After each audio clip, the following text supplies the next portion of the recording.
ముందర క్షీరసాగర సేనుణ్ణి కీర్తించాలి, ఆయన కీర్తిని గురించి పాడాలి, పాడి లేవాలి, లేచి చక్కగా స్నానం చేయాలి, చక్కగా స్నానం చేశాక శుచిగా ఉండాలి.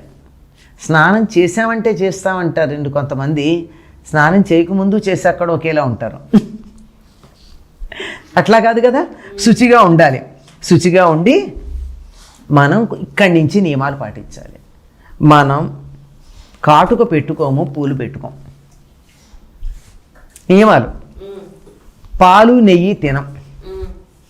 చాలా భక్తిగా పెద్ద పిన్నల గుర్తించి ప్రీతి గూర్చి ఉంటాం.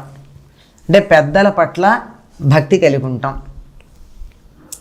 పెద్దంతరం చిన్నంతరం అని ఒక పదం వాడతారు ఇంట్లో పెద్దవాళ్ళు. అంటే మనకి తేడా తెలుసుకోకుండా పెద్దవాళ్ళతో ఎట్లా మాట్లాడతారో తెలియదు, పిల్లలతో ఎట్లా మాట్లాడాలో తెలియదు, అయోమయంగా మాట్లాడేస్తూ ఉంటాం కదా.